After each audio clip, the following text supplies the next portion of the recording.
Good evening, everyone. Welcome to Frankly Speaking Live here on webcast1live.com. I'm Dave Kanyuk. That is a returning Jason Rainwater. Wait.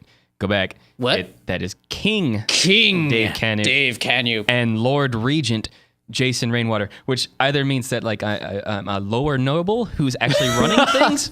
I don't know. I just like the title Lord Regent. It sounds so ridiculous to me. It sounds like you're the figurehead, and then I come in and I'm like, I really make the decisions. Exactly. Guys, this show is run by Jason. Apparently. He's like the hidden hand behind the throne there. Big brother. This Illuminati. Why is my ear green? What is this? Really? Oh my gosh, my whole hand is green. I'm closing up the green portal. Oh, look, you're still acting better than Ryan Reynolds in Green Lantern. I never had the displeasure of watching that one. Anyway, so yes, welcome to Frankly Speaking Live here on webcast1live.com. If you want to join us for tonight's show, you can give us a call, 515-255-0077. Is that the number? No, it's 244-0077. That's right. Is it Matic 244? 244-0077. You'd think this is the first time that I'm doing this. It's not. It's actually the last time that I'm doing this. Oh. Or, if you're outside the Metro, 515-244-0077. So let's jump right into it. Let's get super serial. Have you hugged a refugee yet this week? Aren't I supposed to? That's what I was hearing on Facebook and every other point of social media for the past 2 or 3 weeks since Hashtag I think our last show Muslims. the last show we did was you were off, you had a play, but the last show we did was right during the Paris attacks, and then immediately after that it was like double down on immigration. Mm-hmm. Don't stop to think, hey, maybe this is a bad idea. Just double down on it. Do you see how quickly the narrative changed when it happened in Paris? All liberals, leftists, statists, whatever you want to call them, regressives. Like, hashtag pray for Paris. Right. Make sure you have your thoughts for Paris. Everything in that matter. Not all Muslims. We can't regard an entire religion on this. Pray for Paris. San Bernardino happens. Colorado happens. What changes when people say, my thoughts and prayers are out to the victims of those? God's not helping. I didn't even think about that. That is a great point. How dare you? Thoughts and prayers aren't going to do anything for them. Well, you know what? Because they know they can't do anything to enact their wet dream of gun control over in Paris. But that's what the narrative is over here. Right. It's the only answer is gun control. When these guys supposedly legally purchased firearms, they passed the background checks and everything. So what more at the moment can I do from Des Moines, Iowa than either have a thought or a prayer towards it?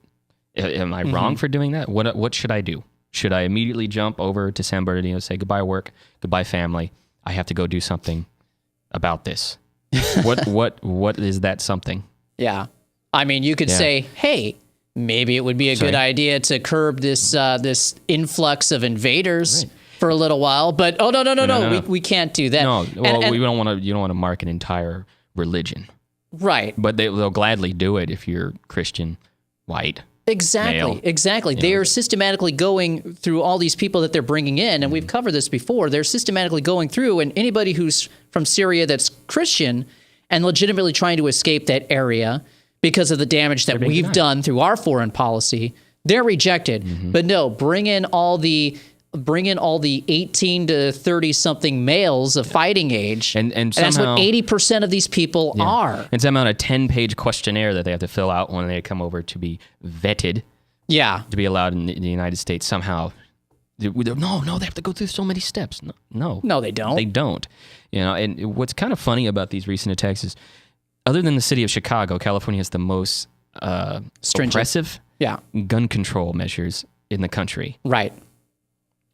Well, look, what have I told you was the game plan with all these open borders and all of these people coming in here? I've told you that the game plan, and they were even talking about this in some of the British magazines and everything. Mm-hmm. I've pulled the reports before, and I apologize. I'm really light on printed material, so I'm just really winging the show. But I've told you that the game plan has been, we're going to bring these people in, and then we're going to radicalize a few. We're going to wait for some of them to go wild weasel. And when that happens, then we're going to use that as the pretext for gun control. Well, you already seen it as far as definitions. Self-radicalization is now a phrase that's being used. They're being self-radicalized. Right. We can't allow that to continue. We have to take away weapons of all kind. So if you've got somebody who's self-radicalizing, doesn't that mean that your argument that Islam is a religion of peace, doesn't that mean that your argument doesn't really hold water? Right. Because if they're self-radicalizing, that means that they are prone to radicalization. Mm-hmm. And really, that's what Islam is. It's an ideology that is prone to radicalization. It's like if you or I eat nothing but a cheeseburger every day of our lives, 3 meals a day, cheeseburger, cheeseburger, cheeseburger. If that's what our diet consists of, we're going to be more prone to a heart attack. We're going to be more prone to obesity. And that's what Islam does. Ideologically, it makes you more prone to radicalization. And Islam's, if you look at the Islam faith, the Quran it's written right into the Quran. Mm-hmm. It says each chapter is written during a specific period, and that ideology inside the Quran may change over time. And you see that in the beginning. You see it's a very peaceful text. Towards the latter half of the Quran itself, it becomes more radicalized, more violent, mm-hmm. more oppressive. And the Quran, unlike the Bible or the Torah, it's to be taken that next chapter that's written overrides and supersedes anything written before. Okay. So regardless if in the very first chapter, Muhammad said, everyone should live in peace, mm-hmm. we should embrace our fellow man. Later on, it changes into being, if they are not under Sharia law, if they don't follow the tenets of Islam, it is in your duty, your right, to force them into Sharia law or get rid of them. Right. And that's because Islam, unlike Christianity, Islam is a religion, a pseudo-religion that is geared towards domination. Mm-hmm. It's not. This is the argument that the atheists try to put out there. It's like it's religion that's the problem. It's all religion that's the problem, and that's just not the case, because Islam is a religion of domination, whereas Christianity is a religion about submission to the will of Christ. Now you can argue that Islam is about the submission to the will of Allah, but as you said. Well, they've got tenets in their religion that force you to believe that what they believe or die. Well, the Bible and any corresponding texts with the Bible are written by a variety of authors. They're written over long periods of times, and they were collected in together as stories. Sometimes they're analogies. Sometimes they were actual happenings that were going on. Sometimes they were written, whether it be take it as fiction or nonfiction, but they were written to create a message within that particular chapter. The Quran is written by one man through his lifetime. Mm-hmm. So it was only his ever-seeing principle or point of view that's guiding people. That's dangerous. It's amazingly dangerous to allow one set of principles, one mind, dictate what now millions follow. Right. And it's in the Quran, it literally says in there, if you cannot get people to believe in Sharia law, lie to them. What is happening? Exactly. What is happening? As opposed to the Bible, which is, I am the way, the truth, and the life. Sharia courts are functioning in England right now. Mm-hmm. They have their place. Sharia courts are law there. Right. Which they are trying to bring over here. And we sit here and say, well, no, we have to be respectful towards it. You don't have to be respectful towards it. You can accept it if you want, but there's always a reasonable amount of doubt that you have to keep towards everything. Why do you think, though, that these regressives, these social justice warriors on Facebook, why do you think they are so quick to get out there and promote Islam and to defend Islam? They're the first to go out there and decry anything, that is anti-Christian, but they are so quick to go and defend Islam. Why is it that they are so quick to defend Islam when Islam is so diametrically opposed to the values that they claim to believe in? Do you think that do you think if we have more, if we have Sharia law in America? Do you think that we're going to have, guys using women's restrooms? Do you think we're going to have the whole transgender movement? Do you think we're going to have equal rights? There's no equal rights under their culture system. Well, I mean, they could say that on the surface all they like, but the thing about Sharia law that they turn to is the idea that everyone has one set of rules to follow. And if you don't follow that set of rules, you're done with. The idea that if we have one set of rules or laws to follow, there's not going to be these attacks or wars or things like that. We're going to be rid of those people, but they don't understand that in itself, that's draconian in its way. That's not freedom. That's not liberty towards anything. That's why I call them regressives. Yeah. And, they come in, and a lot of it is because they've been dumbed down by a liberal media base that's out there, dumbed down by liberal universities, dumbed down in liberal education. In a lot of ways, they sit there and they learn these tenets, and they want safe spaces. They want the ability to feel safe. It's no longer, if I offend you, if I say something that offends you, you have the right to say that offends me. You don't have the right to say what you said offends me and it's violence towards me and I don't feel safe around you. Right. It's fine. I might say something that's offensive to you, but guess what? We every day through our life say something offensive. Exactly. So if you say something that offends me, it's up to me to go and separate myself from you. I shouldn't have to say, no, you said something. You said something that's offensive, so go away. But their arguments always are against each other. We take universities for a fact where they say we need our safe spaces as the only bastion of place where we can learn our education. But at the same time, tell me that there is a rape culture at universities. They tell me that there's violence at universities. If I'm a decent parent, why in the world would I send my daughter to a university? Yeah. But then they turn that around and say, you don't want your daughter to have an education. You have old values. Right. That matter. Right. Your traditionalism is foolhardy in the new age. Exactly. And then the people coming out, I cannot imagine what the people coming out of these universities these days, what it's going to be like when these morons get in the actual workforce and exactly. I mean, try to earn a living. Most recently at Brown University, they had a debate. They had a libertarian. I can't remember her name. I believe it was Wendy something.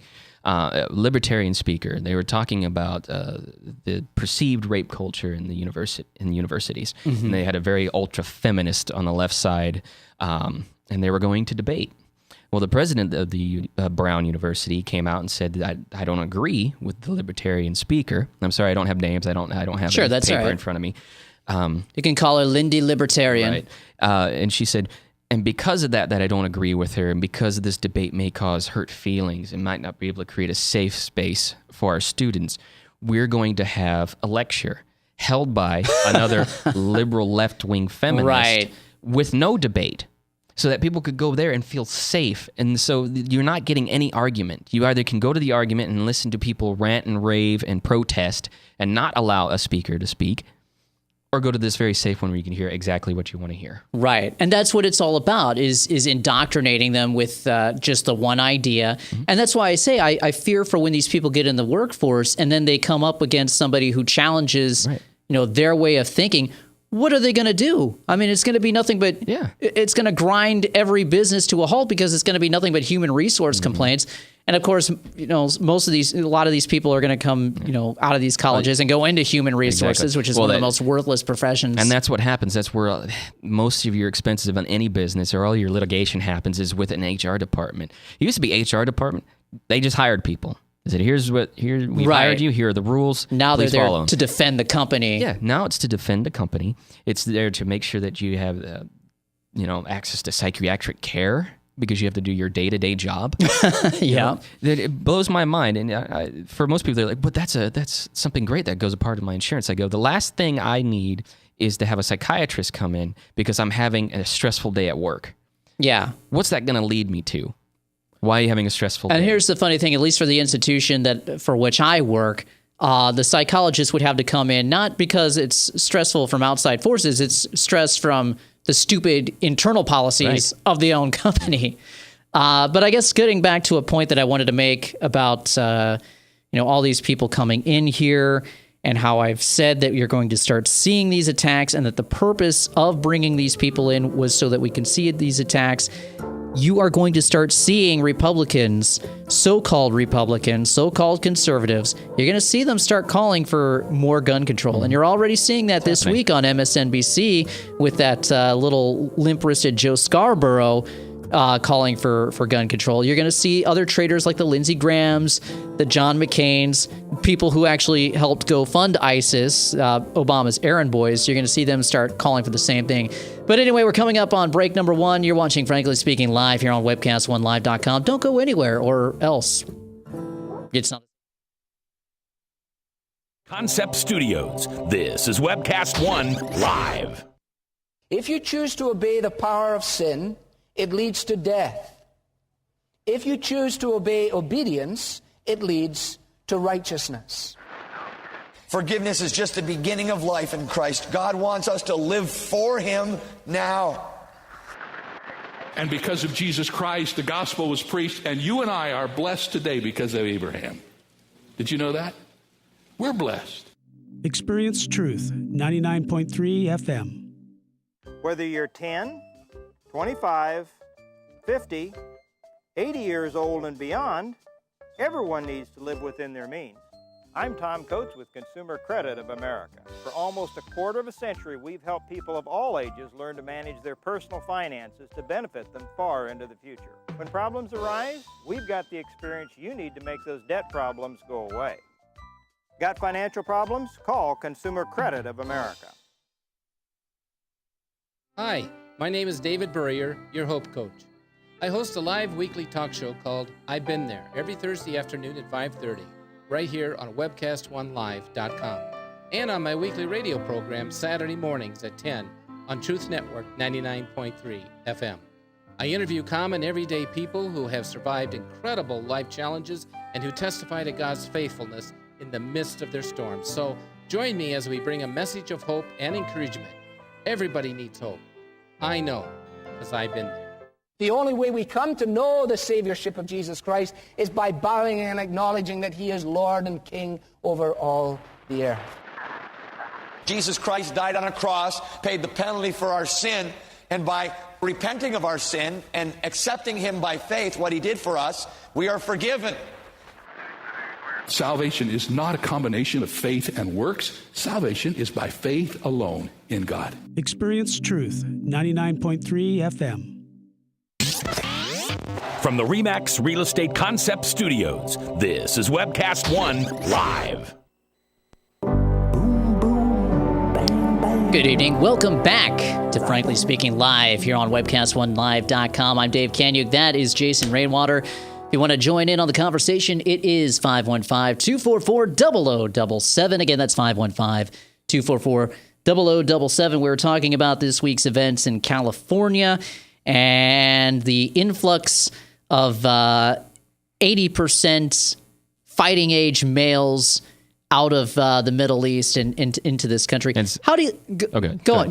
A lot of people are going to say, "Well, he wasn't a refugee." I go, "Well, it doesn't matter. He went over to Saudi Arabia, married a woman there, became radicalized there, became part of the Islamic faith. Yeah. Became indoctrinated into it. I go, if that's not some type of Islamic terrorism, I don't know what to tell you. Here's an interesting thing, at least for me. Obviously, the liberals, the regressives are calling for restrictions on firearms.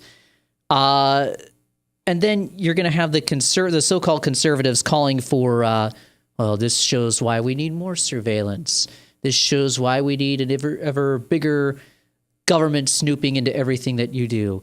I find it interesting that this attack happened, I believe, on the same day that the NSA was supposed to legally stop collecting data illegally. That's more than a coincidence, right. I think, just in my opinion.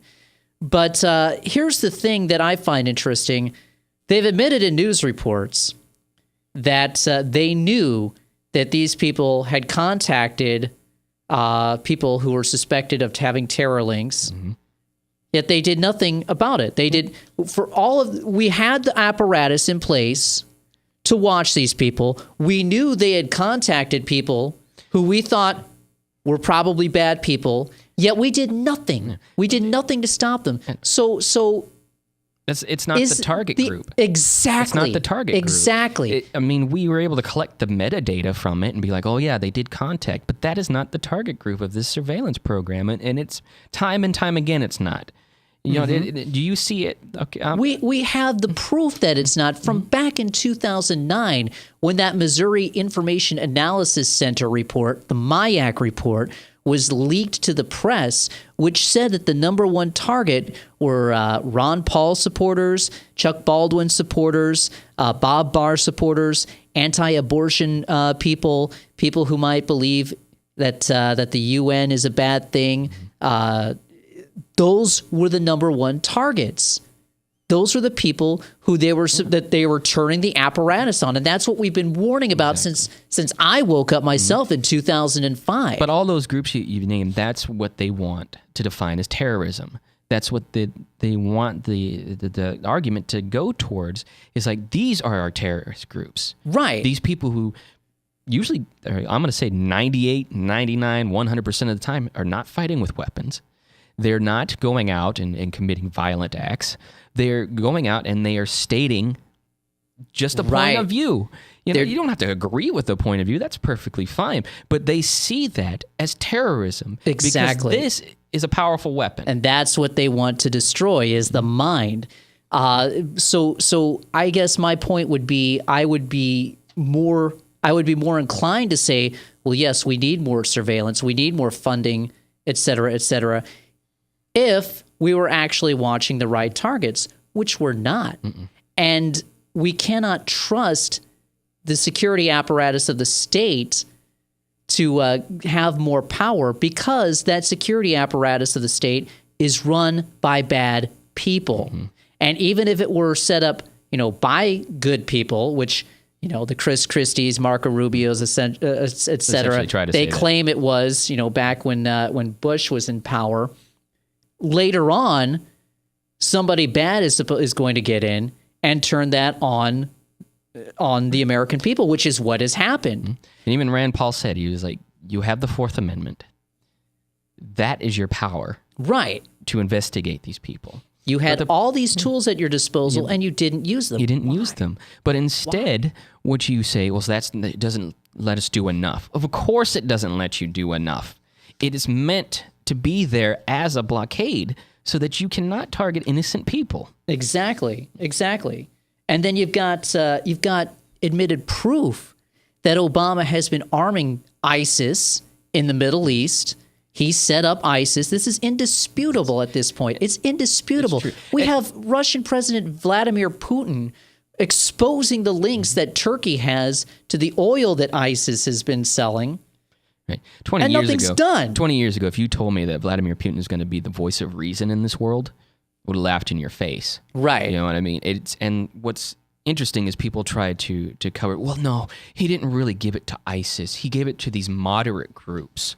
These moderate groups was where it was really going, and then it got intercepted. No, they did not get intercepted. These moderate groups that we keep talking about gave their weapons, their hardware, their vehicles, their ammunition to ISIS. Because guess who's fighting the battle there in Syria? ISIS. Yep. Okay, that's it. Not these moderate groups. The moderate groups are all happy to say, yes, please help us. Which give us all the John McCain went out and said, we vetted all of them, and they're moderates. Oh, yes, but those moderates freely handed all of those weapons over. And then it comes out later, we spend like $500 million or something like that on training Syrian moderates to go fight Assad. And then it came out just a few months ago. How many people did we actually get for that $500 million? 5. Not 500, not 5,000, 5. 1, 2, 3, 4, 5. And $100 million for each of these people. Where did that money go? Where'd it go? Where did that money go? And you know who else is instigating more of the conflict in that area? Turkey. Turkey's been attacking the Kurds that live along the Syrian border, so they've been exacerbating the situation altogether. So when the Russian jet that they shot down, and they have no remorse that they did it in either way, and Russia's giving, I swear I live in a backwards world. We do. When Russia has a reasonable, measured response towards that, not go in and just destroy everything in their path, which they had every right to do so. That's an act of war. So I guess I find it offensive that this same administration, who on the one hand says enough is enough and wants to enact more gun control laws, on October 1st, this is the same group that armed Syrian opposition. They armed them the same day that Obama suggested that the U.S. should start banning guns after the Umpqua Community College shooting that occurred back in October. The Free Syrian Army and the Syrian National Council, the vaunted bulwarks of the moderate opposition, only really exist in hotel lobbies and the minds of Western diplomats, journalist Ben Reynolds wrote.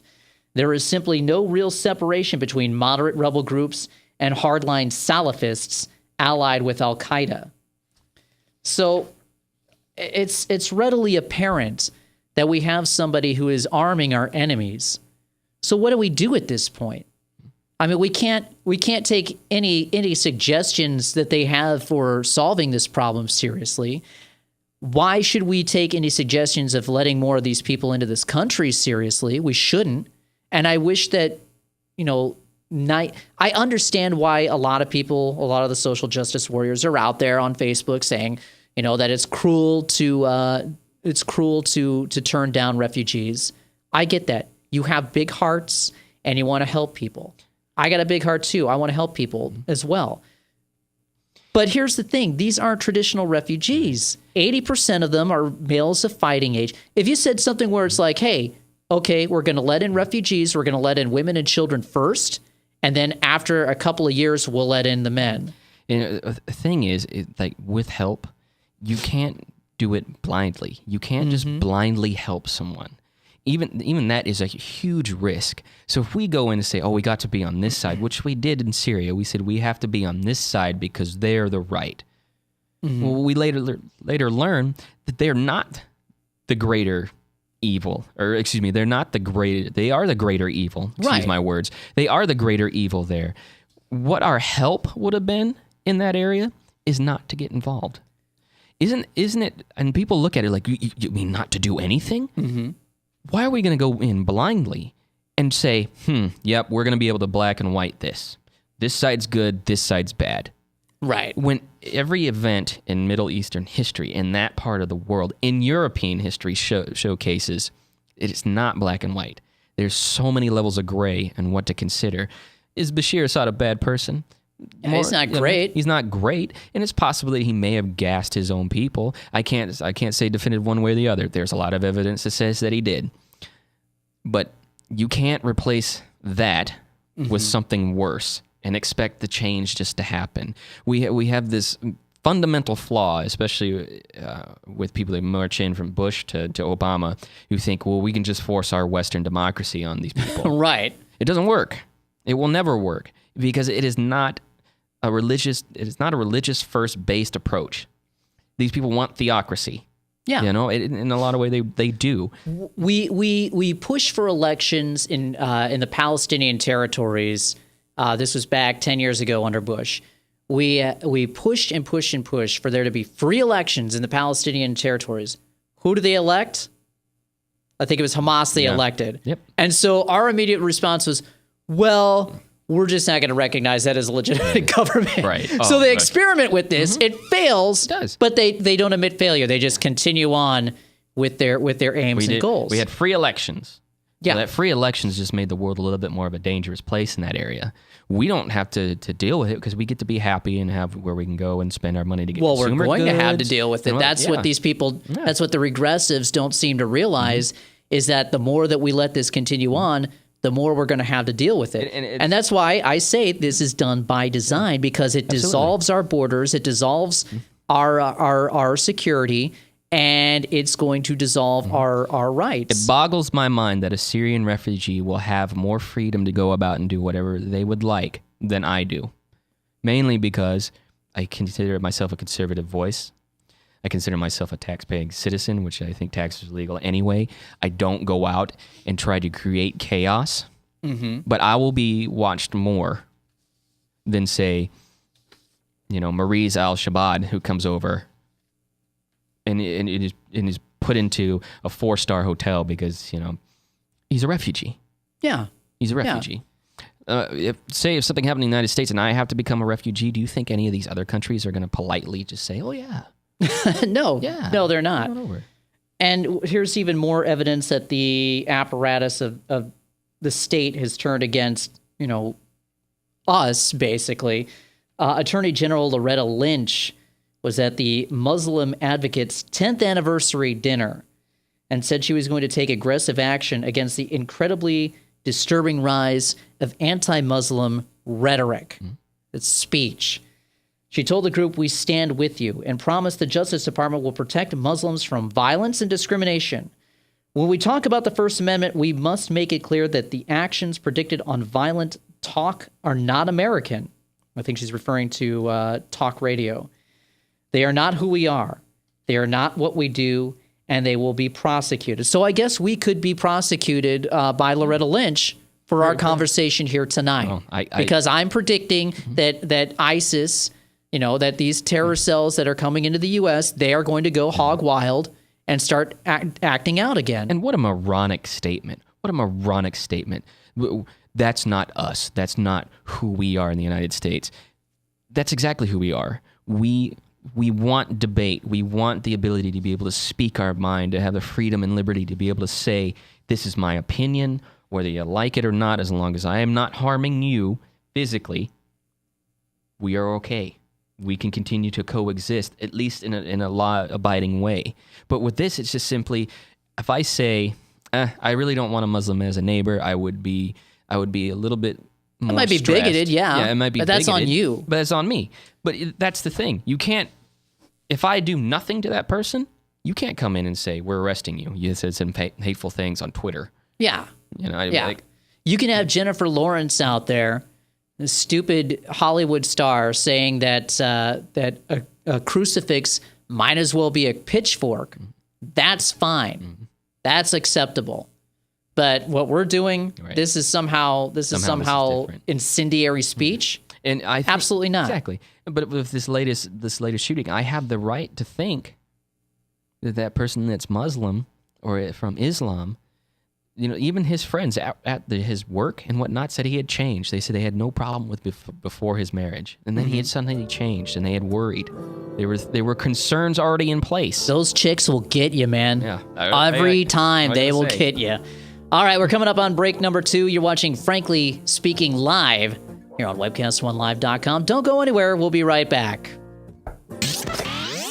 From the RE/MAX Real Estate Concept Studios, this is Webcast One Live. If you choose to obey the power of sin, it leads to death. If you choose to obey obedience, it leads to righteousness. Forgiveness is just the beginning of life in Christ. God wants us to live for Him now. And because of Jesus Christ, the gospel was preached, and you and I are blessed today because of Abraham. Did you know that? We're blessed. Experience Truth, 99.3 FM. Whether you're 10, 25, 50, 80 years old and beyond, everyone needs to live within their means. I'm Tom Coates with Consumer Credit of America. For almost a quarter of a century, we've helped people of all ages learn to manage their personal finances to benefit them far into the future. When problems arise, we've got the experience you need to make those debt problems go away. Got financial problems? Call Consumer Credit of America. Hi, my name is David Burrier, your Hope Coach. I host a live weekly talk show called I've Been There every Thursday afternoon at 5:30. Right here on webcast1live.com, and on my weekly radio program Saturday mornings at 10 on Truth Network 99.3 FM. I interview common everyday people who have survived incredible life challenges and who testify to God's faithfulness in the midst of their storms. So join me as we bring a message of hope and encouragement. Everybody needs hope. I know, because I've been there. The only way we come to know the Saviorship of Jesus Christ is by bowing and acknowledging that He is Lord and King over all the earth. Jesus Christ died on a cross, paid the penalty for our sin, and by repenting of our sin and accepting Him by faith, what He did for us, we are forgiven. Salvation is not a combination of faith and works. Salvation is by faith alone in God. Experience Truth, 99.3 FM. From the RE/MAX Real Estate Concept Studios, this is Webcast One Live.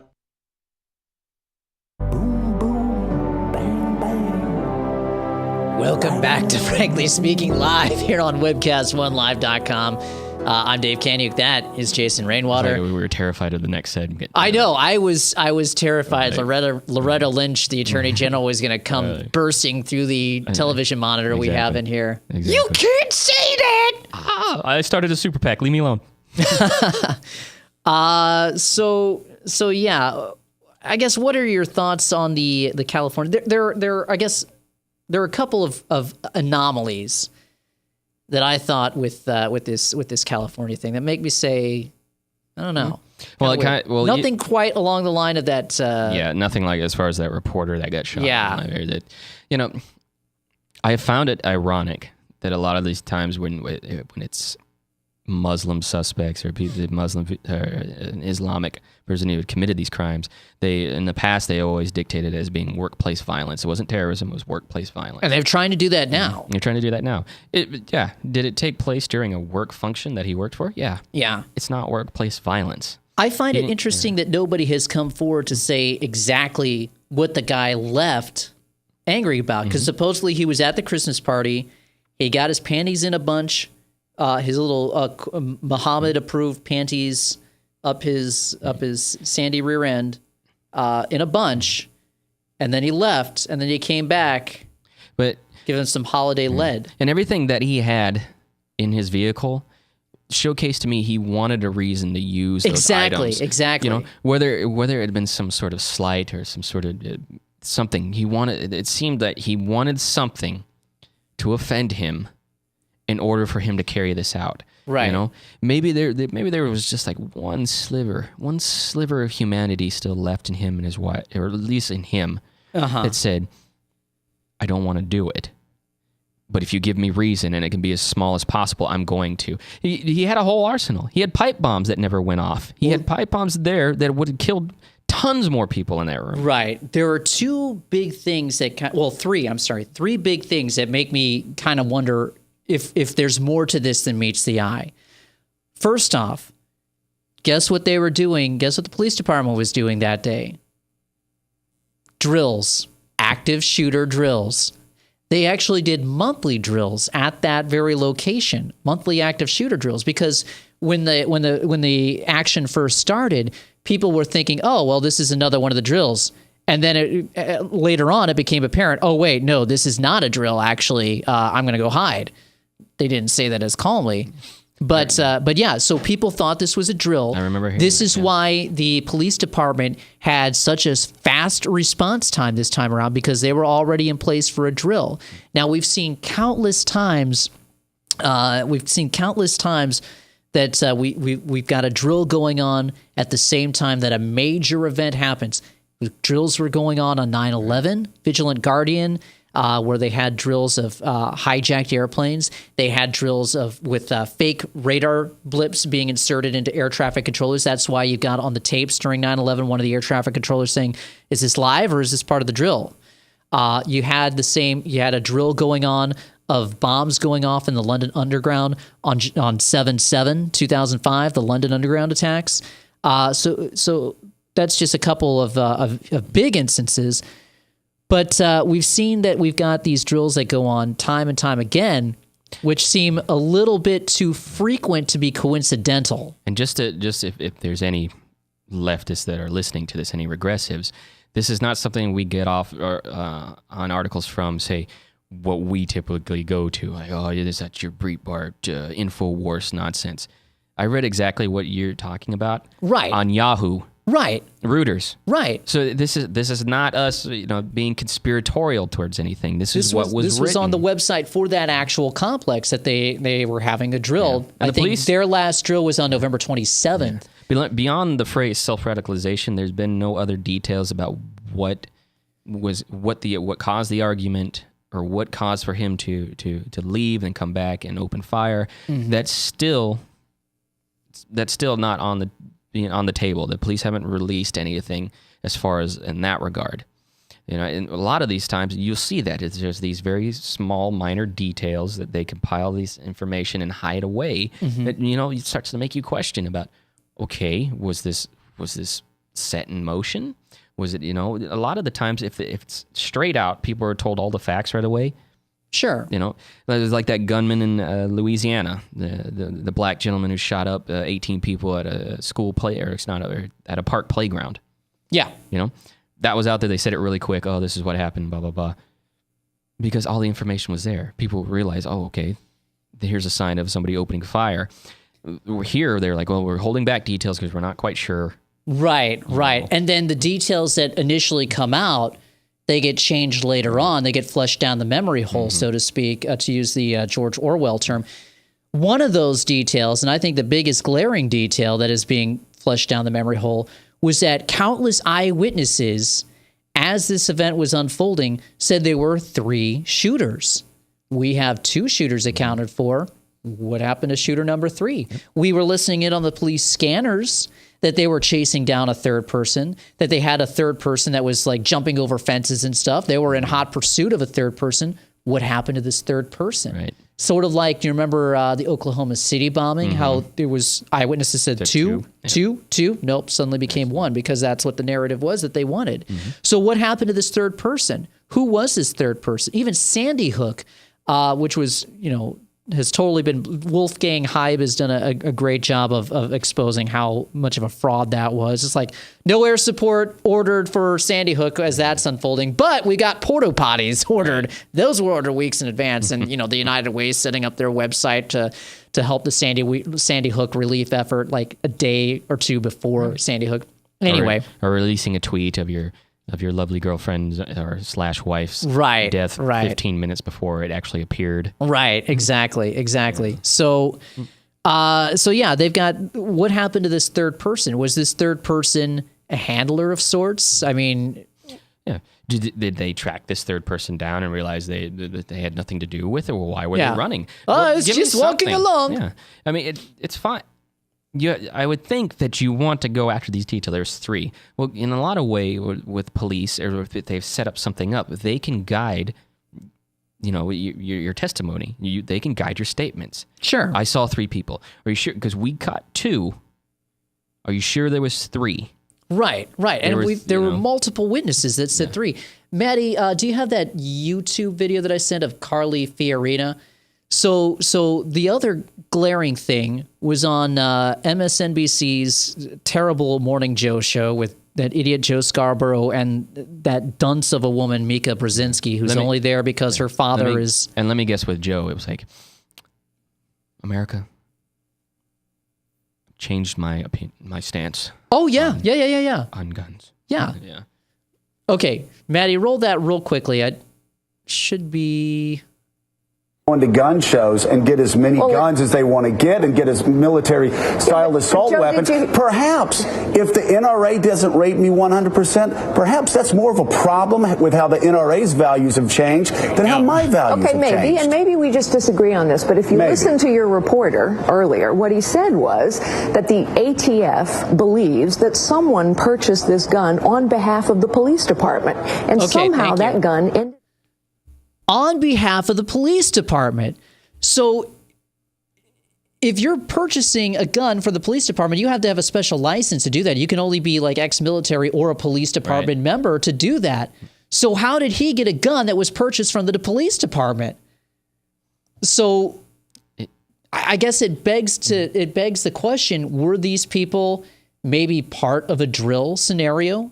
That they thought that they were, and I'm not trying to defend them or anything like that, but we've got to ask these questions because we do have a maniacal administration that is in power that is obviously trying to end the Second Amendment and will do so by any means possible. Well, you have to question both sides. You have to be able to question what was the shooter's motive, what was the police motive. I should have the ability to do that. And I saw people posting pictures of like, if you don't understand why police can't be militarized, see this. And they point to the shooting. And you see it with their line of tanks and they have their AR-15s that are, fully automatic. And we're like, well, okay, But why were they able to respond in that way? Why? Like because they were pre-positioned because of a drill. So it amazes me if they're not the military force that we think they are. The response time that they had was incredible. Right. And that the response time was incredible because they were drilling that day. So, I'm not saying that I'm not going to definitively say, oh, this is all a fraud or anything like that. But it makes you wonder. It makes you wonder. Absolutely. Yeah. I mean, those are three big pillars that kind of poke holes in the official narrative. So that's just my thought on it. It could also be because of global warming. I mean, it is a little warmer. It's not global warming. We debunked that. It's not global cooling. Guess it's climate change. Climate change is the true terror. It's climate change's fault. Is the true terrorist. How do you like that, though? Going back to the France attacks about 3 weeks ago, it coming out like Bernie Sanders and John Kerry and people like that. Oh, well, climate change is to blame on this because, the warmer weather is going to result in people wanting to get out of that region because they aren't able to find jobs. They want to get out of that region and go to a place where they can get jobs and everything. No, it's because you funded radicals that are trying to take down that government, and it's created a living hell in those areas. That's why. And even the idiot Ed Fallon was on there trying to push that same thinking as well, and also trying to push for, talk about a conspiracy theory. This moron trying to push a conspiracy theory. Well, I find it interesting. It happens on the eve of the climate change talks, and big oil has a lot to gain with all this. You moron! You are an absolute useless idiot, Ed Fallon. I'm sorry, but it's just true. It sounds like we're coming up on break number 3. We'll be back in just a couple moments. You're watching Frankly Speaking live here on webcast1live.com. See you in a minute. From the RE/MAX Real Estate Concept Studios, this is Webcast One Live. I'm Brian Leach, owner of Service Legends, and my position is Chief Talent Officer. I'm Nicholas Wonderscheid. I am Bernie Homs. And I'm the Service Manager. Marketing Director and Client Relations Manager. Everything that we do is about ensuring that we exceed your expectations. Our clients are important to us. 100% satisfaction. We're not just focused on heating and cooling. That's the easiest part of our job, actually, is fixing furnaces and air conditioners. Everyone that we come in touch with, we want to improve lives. Bottom line is, we've got our installation guarantees, 25% energy savings guarantee, comfort guarantee, temperature selection guarantee, property protection guarantee. 100% satisfaction guaranteed, fixed rate or it's free. All of those guarantees are backed up with a 100% money-back guarantee to hold ourselves accountable to making sure that you get what you're after. Just fixing the problem today. If they have another problem 5 days down the road, it's still fixed rate or it's free. We use what's called straightforward pricing. Our technicians are going to give you an exact to-the-penny price on what it's going to take before they move forward with any repair. That way you know what to expect. It's the same price every day. No surprises. If you get off work at 5 o'clock in the afternoon, you come home, you realize that, my furnace is broken. Now you need to call somebody out that night. You shouldn't have to pay more for that. We're guaranteeing service 24/7. We run afternoons, evenings, nights, weekends. We're staffed to work that. Phone rings at 3 in the morning. You'll get one of our representatives answering the phone every time. We're not sending you out to Timbuktu in some call center. It's our Service Legend team members, our mission control team. I'll take a call anytime. And then they answer the phones the same way during the day as they do at night. It's a great day at your service company. How can we make you smile? That's the only way to provide true 24-hour service. When you're able to let somebody actually live in their home safely when they weren't able to do that before, where they don't have to stay up at night and worry about, is the heat going to come back on? Are we going to freeze the pipes? Is the baby in the room next door going to be sick because they got too cold? When you're able to help somebody overcome challenges like that, that's impacting a life. That makes a difference. I get goosebumps thinking about it. I love the team. I love the people that I work with. We have fun, but we work hard. I call them my ambassadors of legendary service. If you could just envision what that is, that's who we're sending to your home. They literally will call in, pick up the phone and call and say, hey, I want to talk to your manager. And I get on the phone, they're like, that technician that was at my house was the greatest technician ever. That's cool to me. We want to brighten people's days. Every person that we have going into the house has gone through an extensive background check. Drug testing. We have a very thorough interview process that 1 out of 140 people make it through. If we promise you something, that's what you're going to get, no matter what. We're here when you need us to protect the safety and comfort of your family. If you're not happy, we're gonna make it right. If we're willing to put 100% money back guarantee on what we do, what type of work do you think we do? Give us a call. We're there for you 24/7, 365 days a year. Enough said.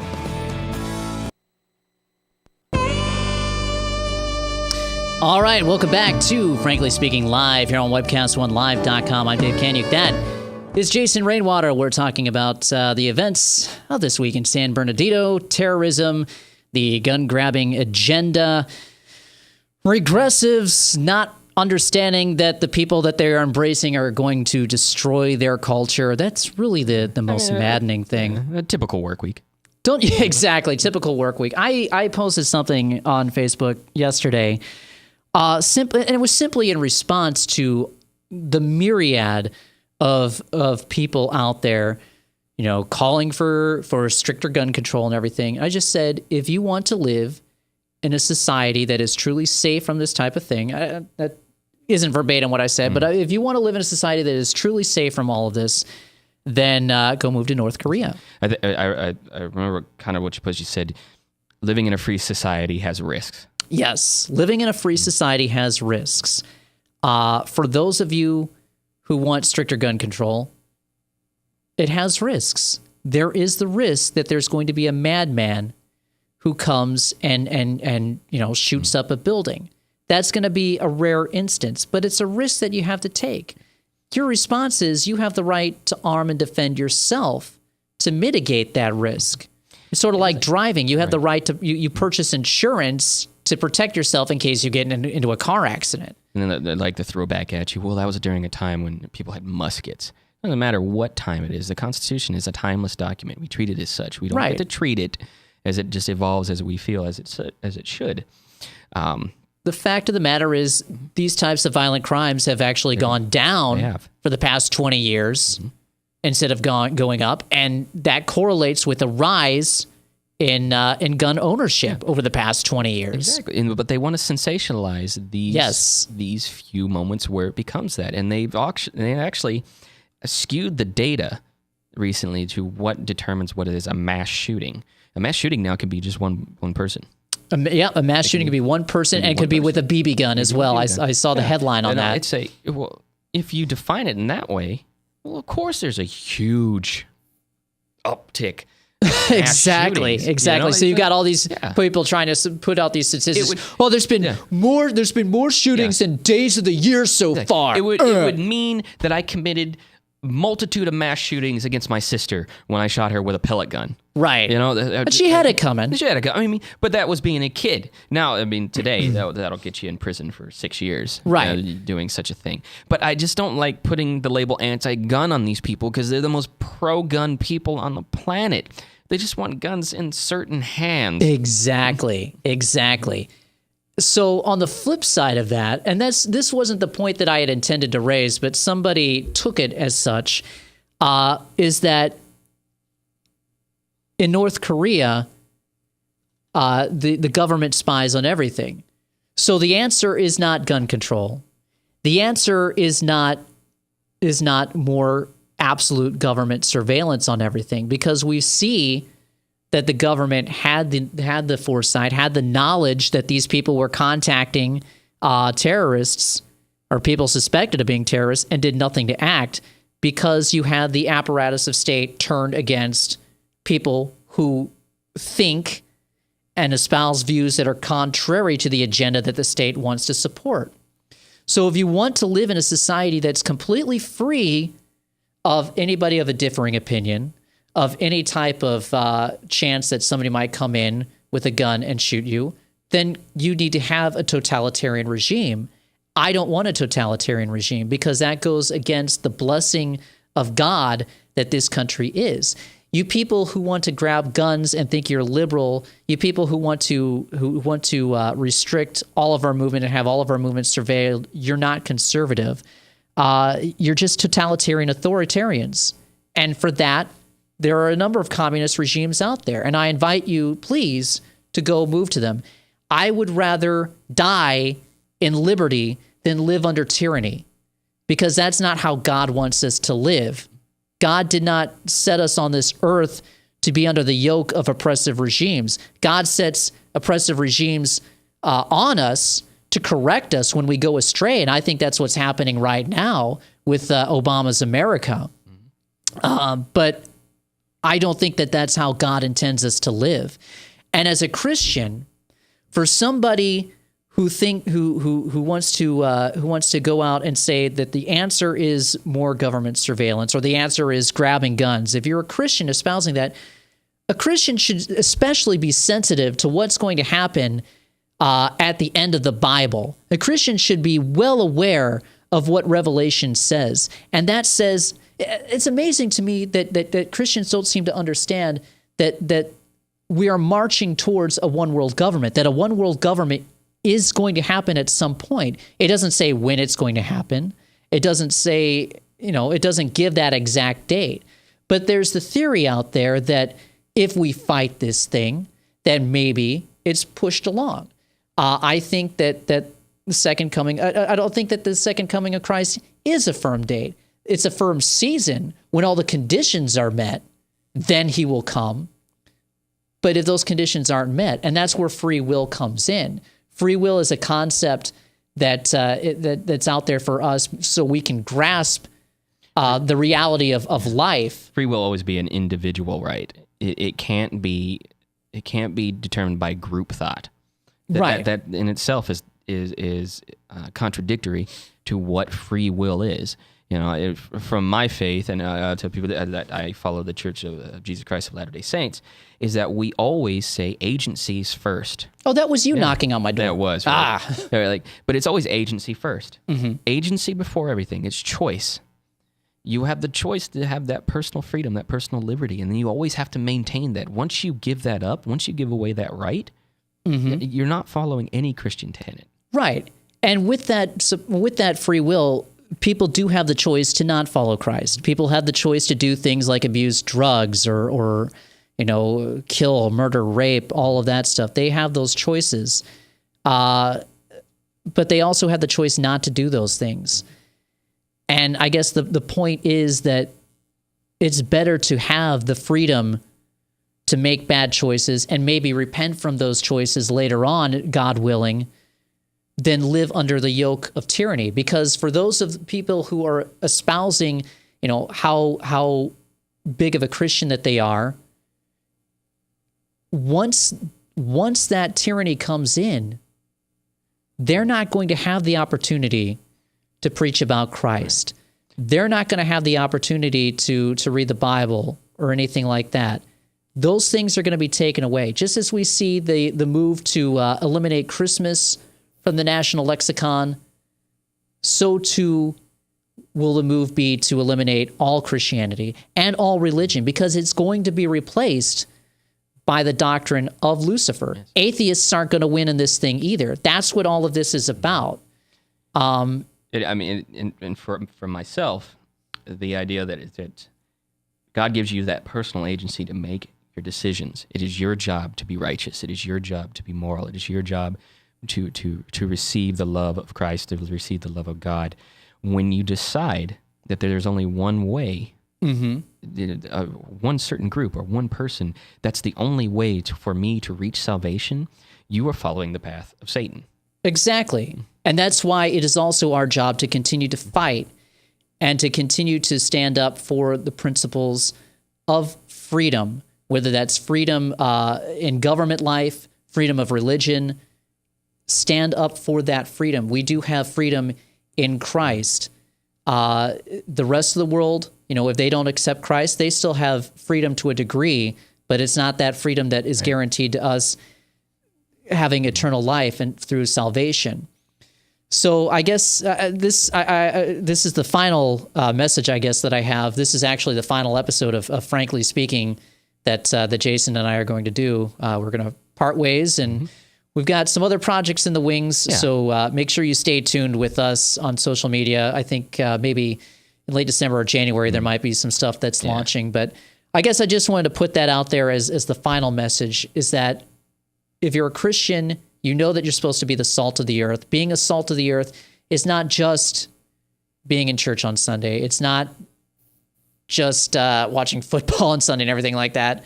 Even what I do right now, talking to the 5 of you that are probably watching at this point, is probably the least of what I can do, and I should be out there. 5 more than we had before. Should be out there doing more. But with that being said, being a Christian does not mean supporting one party. stand up and speak out for what's right. Stand up and speak out against those who are going to try and put you in bondage, whether they have a Republican in their title or a Democrat in their title, because those people are all working for the same people in the end. So listen closely to those who are out there, and go with what's right. And with that, that's the end of Frankly Speaking. Thanks so much for those of you who have been watching the past year and a half or so. Stay tuned. I think there's going to be some interesting stuff coming up. But in the immediate future, we've got Faith That Works coming up with Wayne Carter. And I also, before we go completely, just want to say a big thank you to Maddie, our producer, who's been with us for the past couple of years, and it's just been fabulous. Thanks, everyone. Stay tuned for Faith That Works with Wayne Carter. We'll see you, Lan. God bless.